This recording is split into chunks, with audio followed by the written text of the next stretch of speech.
Olá! Nesta meditação de hoje, vamos falar sobre condenação. Quem são ou quem serão os condenados, de acordo com as Escrituras? Nós sabemos que Jesus reconhece duas classes de pessoas, salvos e perdidos. Mas o nosso tema hoje são os perdidos, aqueles que se perderão. Dentre a classe de pessoas dos perdidos, existe três grupos de pessoas que se perderão. E eu quero convidar você a analisar essa questão.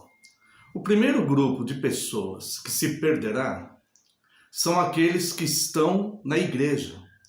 O juízo de Deus começa pela Igreja de Cristo. Este grupo são aqueles que chamamos de hipócritas, ou seja, eles estão na igreja, mas não estão para adorar a Deus e servir a Cristo. Estão por diversos motivos. E estas pessoas, normalmente, aceitam e produzem escândalos. Quero convidar você a olhar aqui a explicação da parábola do joio, em Mateus 13, a partir do verso 36. Então Jesus, despedindo as multidões, foi para casa e, chegando-se a ele, os seus discípulos disseram: explica-nos a parábola do joio e do campo. E ele respondeu: o que semeia a boa semente é o Filho do Homem. O campo é o mundo. A boa semente são os filhos do reino. O joio são os filhos do maligno. O inimigo que semeou é o diabo. A ceifa é a consumação do século e os ceifeiros são os anjos. Agora note o que Jesus fala dentro dessa explicação. Verso 40. Pois assim como o joio é colhido e lançado ao fogo, assim será na consumação do século. Mandará o Filho do Homem os seus anjos, que ajuntarão do seu reino todos os escândalos e os que praticam a iniquidade, e o lançarão na fornalha acesa. Ali haverá choro e ranger de dentes. Então os justos resplandecerão como o sol no reino de seu Pai. Quem tem ouvidos para ouvir, ouça. Então veja que todos os escândalos que nós estamos vendo aí acontecer dentro das mais diversas denominações, todos eles serão condenados. Todos serão condenados, e todos aqueles que estão dentro da igreja, mas praticam a iniquidade, ou seja, não vivem com temor a Deus para servir a Cristo, antes servem-se a si mesmos, essas pessoas também perecerão. Serão lançadas na fornalha acesa, ali haverá choro e ranger de dentes, trata-se do inferno. O segundo grupo de pessoas que será condenado são aqueles imparciais, aqueles que nós podemos dizer que são os que ficam em cima do muro. Eles estão na igreja também, muitas vezes, mas eles não tomam partido de Cristo, eles não vestem a camisa de Cristo. Muitas vezes usam a igreja para serem servidos pela igreja ou não se importam com a igreja de Cristo. Eles estão ali, mas aceitam um erro aqui, aceitam um erro ali, aceitam uma heresia, não tomam posição. São aqueles que não têm o fervor espiritual. Eles não buscam alimentar-se espiritualmente, ser um servo fervoroso da palavra. Eles não buscam isso. E Jesus se refere a essas pessoas quando manda João escrever a carta à igreja de Laodiceia. Quero convidar você, Apocalipse capítulo 13, verso 15. Quero convidar você para vermos esses dois versículos, 15 e 16. Quando Cristo escreve para a igreja de Laodiceia. Verso 15. Conheço tuas obras, que nem és frio nem quente. Quem dera fosses frio ou quente. Assim, porque és morno e nem és quente nem frio, estou a ponto de vomitar-te da minha boca. Olha que palavra dura que Cristo fala para essas pessoas. Pessoas que estão no meio, professam muitas vezes serem cristãs. São o que chamamos de cristãos nominais. Mas não se envolvem com Cristo, não querem aprender de Cristo, não querem trabalhar para Cristo na comunidade onde estão inseridas, não querem contribuir para que a palavra de Cristo, verdadeira, sã doutrina, seja difundida no mundo. Eles estão ali por algum motivo, mas não vestem a camisa.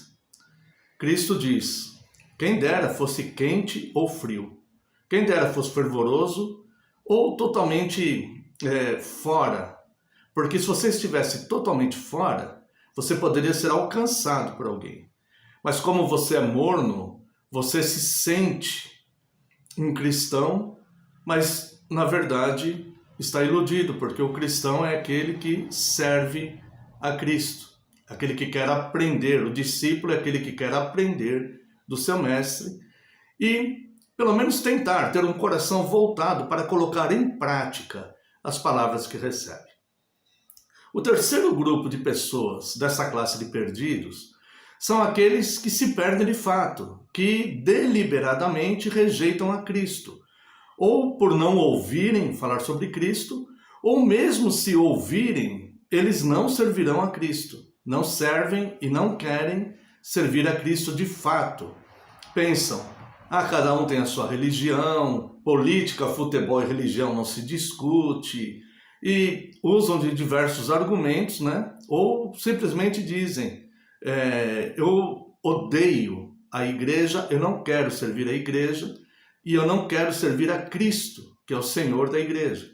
São aqueles que a palavra de Deus aqui no livro do Apocalipse dizem que tem a marca da besta. Apocalipse 14, versos 9 a 12. É o terceiro grupo de pessoas dentro da classe dos que se perderão. Verso 9. Seguiu-se a estes outro anjo, o terceiro, dizendo em grande voz, se alguém adora a besta e a sua imagem e recebe a sua marca na fronte ou sobre a mão, também este beberá do vinho da cólera de Deus, preparado sem mistura, do cálice da sua ira, e será atormentado com fogo e enxofre, diante dos santos anjos e na presença do Cordeiro. A fumaça do seu tormento sobe pelos séculos dos séculos, e não tem descanso algum, nem de dia nem de noite, os adoradores da besta e da sua imagem, e quem quer que receba a marca do seu nome. Aqui está a perseverança dos santos, os que guardam os mandamentos de Deus e a fé em Jesus. Muitas vezes a pessoa pensa, não, mas eu não tenho a marca da besta, eu não quero adorar a besta. É simples o raciocínio. Quando a pessoa rejeita Cristo e aceita a inversão da moral que está acontecendo no mundo, pois não é só a igreja que apostata de Deus. O mundo também, a sociedade, quando a sociedade rejeita a moral de Deus, a sociedade está apostatando da moral de Deus. Então, quando a pessoa ela rejeita Cristo e os seus valores morais para viver segundo os padrões do mundo, ela está recebendo esta marca na sua mente, ou seja, naquilo que ela pensa, e na sua mão, ou seja, nas suas atitudes, naquilo que ela faz. Essas pessoas também perecerão. Eu quero terminar este pequeno comentário a respeito dos condenados, lendo com você a primeira carta de Pedro, capítulo 4, onde leremos a partir do verso 12, sobre a questão do sofrimento por Cristo, que privilégio glorioso. Veja bem que o juízo começa de fato pela casa de Deus. 1 Pedro 4, a partir do 12. Amados, não estranheis o fogo ardente que surge no meio de vós, destinado a provar-vos, como se alguma coisa extraordinária vos estivesse acontecendo. Pelo contrário, alegrai-vos na medida que sois co-participante do sofrimento de Cristo, para que também na revelação de sua glória vos alegreis exultando. Se pelo nome de Cristo sois injuriados, bem-aventurados sois, porque sobre vós repousa o Espírito da glória de Deus. Não sofra, porém, nenhum de vós, como assassino ou ladrão ou malfeitor, ou como quem se intromete nos negócios de outrem. Mas, se sofrer como cristão, não se envergonhe disto, antes glorifique a Deus com esse nome. Porque a ocasião de começar o juízo pela casa de Deus é chegada. Ora, se primeiro vem por nós, qual será o fim daqueles que não obedecem ao Evangelho de Deus? E se é com dificuldade que o justo é salvo, onde vai comparecer o ímpio? Sim, o pecador? Por isso também, os que sofrem segundo a vontade de Deus, encomendem a sua alma ao fiel Criador na prática do bem. Então nós vemos que, de fato, o juízo começa na prática do bem. Lá no Evangelho de João, capítulo 5, versos 28 e 29, diz que ressuscitarão todos, os que fizeram o bem para o céu e os que fizeram o mal para a condenação eterna. Entenda que faz parte de fazer o bem ou fazer o mal, submeter-se a Cristo e a sua moral e o seu serviço glorioso, ou rejeitá-lo e viver segundo os padrões do mundo. Uma coisa é boa, a outra coisa é má. Que Deus te abençoe e pense nisso.